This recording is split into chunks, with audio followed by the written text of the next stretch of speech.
After months and months of waiting, I am proud to present the new Pokemon Heart Gold walkthrough.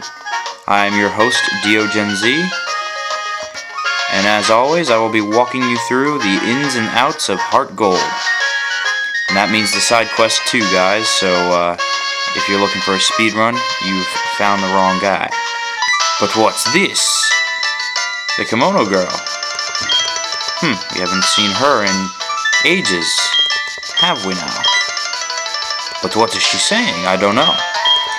Yes, I do realize that the English version is out. I mean, some things have obviously happened since I've done the original Heart Gold walkthrough.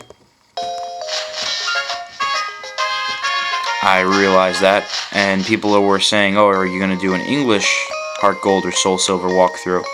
And right now, I just want to finish the Heart Gold one in Japanese, just because, I don't know, it's kind of a completion thing. But in the future, I could predict maybe some more Johto action. So let me just go through my new team before we continue on the video, because I know that in Let's Plays or walkthroughs, people like to have the same Pokemon as the LP'er. So here's Quilla. Note the level, 47. Nidoking at 39. Crobat, 45. Gengar, which you all know as Haze, Purple Haze, 42. Draga, which I nicknamed my Cloyster, which is level 40. And Umbreon at level 40. Now, if you guys are wondering how I got my levels so high, well, obviously, I mean, it's been quite a while since I've done the walkthrough, so I've had plenty of training time.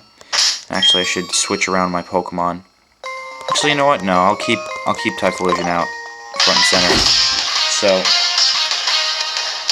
here we have Mr. S. Ho-ho, it's been a while since we've seen you too. Ha-ha-ha. And he is pissed off and saying, you won't stop Team Rocket, only I can. Because I have a deep-rooted hatred with them. Which I won't spoil for any of you guys, even though I think I've hinted to it in past videos. So he sends out his pathetic Golbat, level 30. Yeah, but anyway, I didn't even finish my statement. How I got my Pokemon at such a high level was I figured out the phone system, which I do think I will be making a video on it. It depends on you guys, because really, I'm only going to make videos, tutorial videos, on things that you need to, well, get some learning on. So now we're going to test out my Nidoking, which I nicknamed Gigas. Not Regigigas. I don't know if you remember, but from the first walkthrough, well, not the first walkthrough, but I guess you could say first season of the walkthrough, if you really want to call it that, for the hiatus, I tried to raise a Nidoking, or a Nidoran male, and I just left him in daycare. Of course, I restarted my game, so that daycare Nidoran didn't really mean anything. He got poisoned. That's Nidoking's effect there. If it's hit with a physical attack, it can have the chance of poisoning its attacker. I taught it strength. Okay, so yeah, so if you guys want to see a video on how to use the phones for rebattling, I would be more than glad to make one. I gotta say, it is really difficult, though, to figure out the Japanese translations. I found a place where I could see all the list of names in Japanese characters of, you know, who to rebattle. And it works on a... Man, that was a poor choice on my part.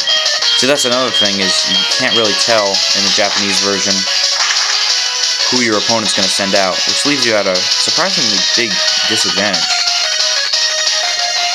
But we'll see if we can beat him anyway. He's got weak Sneasel compared to us. Yeah, that was one hell of a trip, though. I mean, trying to figure out the Japanese characters in concordance with their actual names. Yeah, I almost feel like my Pokemon are too strong at this point. But oh well.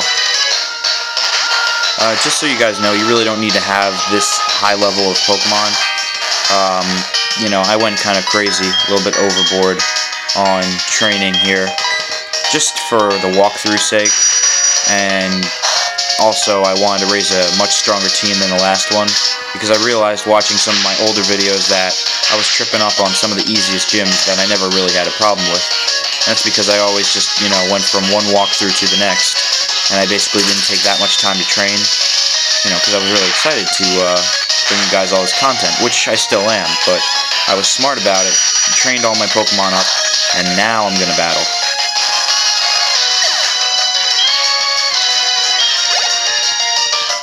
So Mr. S is really not doing well here. Yep. He's got a better team, but it's still not his, his far advanced team, as we'll say. Woohoo, Haunter. Yeah, that's right, I got a Gengar. Yeah, nobody will trade with you, will they? Yeah, because you're a thief, Mr. S. You open people's windows. Now, if you want to know, I got this Umbreon from Bill as an Eevee and raised it up into an Umbreon. And I did that through raising its friendliness towards me. And once that's raised, all it needs to do is gain a level and it will evolve for you. Although the tricky thing with the evolutions, here, let's see, Mr. S just walks off saying, "I will start your windows later." Yeah, that's a big threat, Mr. S, who knows? Kept trying to stare in Team Rocket's windows and look where it got you. Nowhere. Yes. So anyway, the interesting thing with Eevee, just the evolution process of Eevee overall, is the fact that he can evolve from evolution stones, he can evolve from different location. In the case of Umbreon, I had to evolve him at night, because if I was to gain a level in the daytime, and this happened, but I just pressed B to stop the evolution, but if I leveled him up in the daytime, then he would actually turn into Espeon. So it's actually a pretty tricky process with Eevee. But that's one video I do plan on making, is a happiness tutorial. I guess I could call it the pursuit of happiness. Ha ha ha ha. So punny, as always. I'm always sharp-witted on that end of naming videos. So I'm going to make a video on that because I've been getting a couple of questions about it. Mainly in referring to my Togetic that I used to have. But now that I have two Pokemon that are raised up on happiness. I have Umbreon and I have Crobat, and those are both really strong Pokemon. So it's important to know the factors of happiness with Pokemon. And I'm not sure. I guess I should show you. Now this is a puzzle here. Click that and that and that. Woot woot woot woot. Do do do do do do do do do. And then we click this if we want to go back to the Pokemon Center. But we're too tough. We don't have to use a Pokemon Center. Nurse Joy will have to see us later. Yeah, so it's good to know the Pokemon happiness skills. I'm not sure what game I'll do it in. Probably Pokemon Platinum. I don't know. Just because there's a lot easier ways to gain happiness in that game.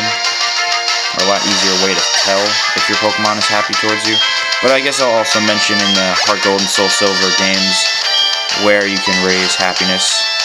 So there are some key locations. Gloom. Well, Team Rocket's Pokemon aren't too happy. Forced to battle and get their ass whooped by me. I mean, not exactly the lifestyle, huh?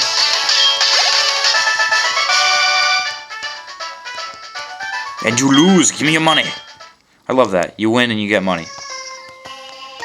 Okay, so that just about does it. On the next episode of Pokemon Heart Gold Walkthrough, we will continue down this path and see if the actual radio tower director is down here, if we can save him. See you then, guys.